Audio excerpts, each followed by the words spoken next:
اور جب دکھوں میں انسان پڑ جاتا ہے تو پھر وہ یہ سوچنا شروع کر دیتا ہے. بعض اوقات لوگ یہ سوچتے ہیں کہ جی یہ کوئی آزمائش ہے. تو بھائی میں یہ آپ کو بتانا چاہوں گا کہ خدا کسی کو نہیں آزماتا. بعض اوقات لوگ بولتے ہیں کہ یہ خدا کی طرف سے آزمائش ہے. تو میں یہ آپ کو بتانا چاہوں گا کہ خدا ایکچولی کسی کو بھی نہیں آزماتا. ہر انسان جو ہے وہ اپنی خواہشوں میں کھینچ کر اور پھنس کر آزمایا جاتا ہے. اور پھر خواہش جو ہے وہ حاملہ ہو جاتی ہے.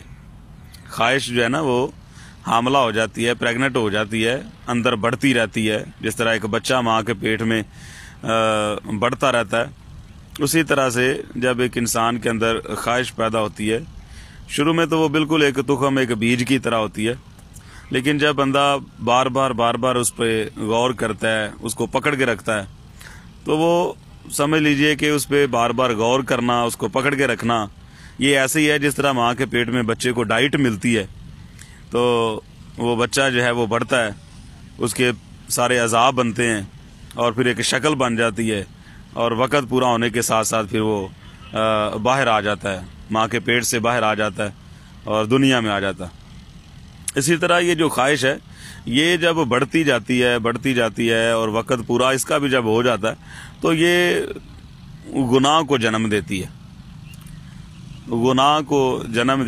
اور گناہ جب بڑھنا شروع کرتا ہے تو پھر موت واقع ہو جاتی ہے, پھر موت پیدا ہوتی ہے, پھر انسان جو ہے وہ مر جاتا ہے.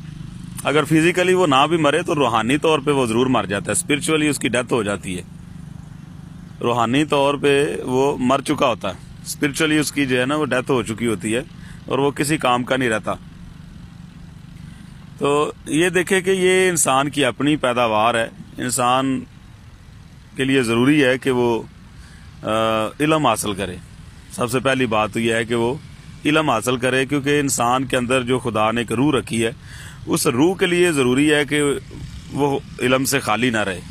اگر روح علم سے خالی ہے تو بندے کے پلے کچھ بھی نہیں ہوتا, بندے کے پاس کچھ بھی نہیں ہوتا, بس وہ فضول قسم کی زندگی جو ہے وہ گزارتا رہتا ہے. جانوروں کی اگر بات کرتے ہیں نا, ایسے لوگ جو ہیں وہ پتہ کس طرح کی زندگی گزار رہے ہوتے ہیں, جانوروں جیسی نا. اور جانوروں میں بھی نا 3 قسمیں ہیں. جانوروں میں بھی 3 قسمیں ہیں. پہلی قسم میں وہ جانور آ جاتے ہیں جو کام کے جانور ہوتے ہیں, مطلب کھانے کے کام آتے ہیں, جس میں بھیڑ, بکری, گائے, بھینس. اور کچھ جانور ہوتے ہیں جو صرف شکار کرتے ہیں, اور کچھ جانور ایسے ہیں کہ جو بالکل کسی کام کے نہیں ہوتے, وہ کوئی کام نہیں کرتے. زرافہ کہہ لیں, زیبرا کہہ لیں, ٹھیک ہے. تو ایسے لوگ جو بے مقصدی زندگی گزار رہے ہوتے ہیں, ان کی زندگی میں کوئی مقصد نہیں ہوتا, ان کا مائنڈ خالی ہوتا ہے.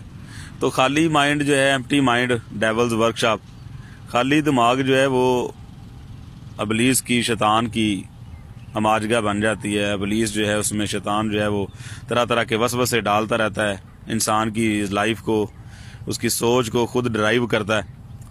تو انسان جو ہے وہ پھر اسی راستے پہ چلنا شروع ہو جاتا ہے. تو اس لیے آج صبح میں آپ کو یہی پیغام دینا چاہوں گا, کوشش کریں کہ اچھی سوچ اپنائیں اور علم حاصل کریں.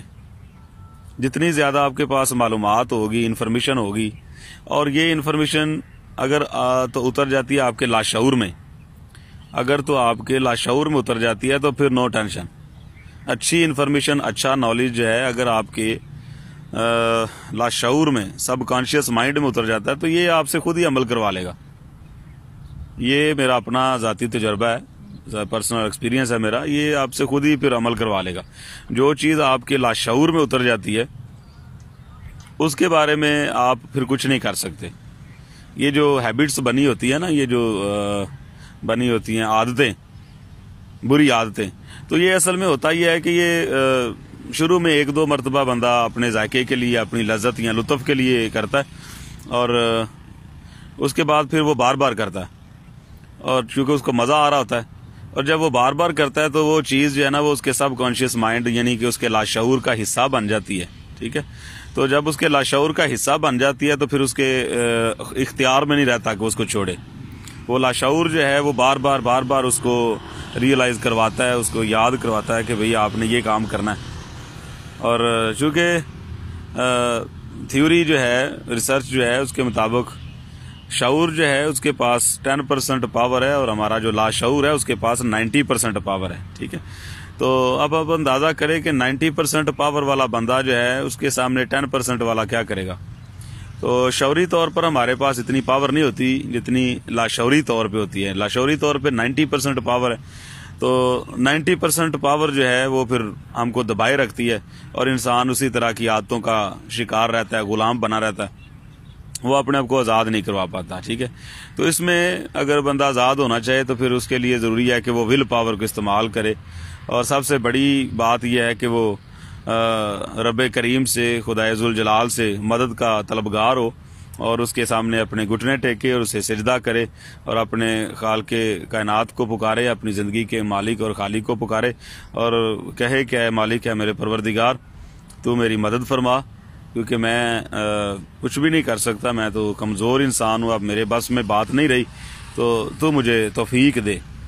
تو اس میں یہ ہوگا کہ یا تو خدا آپ کی ول پاور میں وسعت عطا کر دے گا کہ آپ خود اس پہ قابو پا لیں گے، یا خود آپ اس کو ہینڈل کر لیں گے، یا پھر یہ ہوگا کہ خدا آپ کے لیے کچھ ایسے سورس پیدا کرے گا، کچھ ایسے ذرائع آپ کو مہیا کرے گا.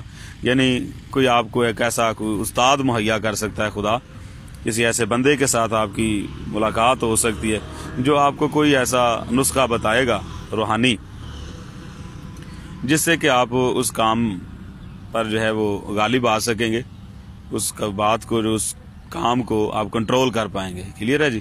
تو اس لیے میرے عزیز ہم وطنوں، ان باتوں پر غور کیجئے، ان کو سمجھیں، اور یہی آج کی صبح کا پیغام ہے. وہ رب جلیل آپ سب کو اپنی پاک پناہ میں رکھے، آپ کے خاندانوں کو، اور نیک کام کرنے کی ہم سب کو توفیق عطا فرمائے. آمین ثم آمین. خدا آپ سب کا حامی و ناصر ہو. بہت شکریہ جی.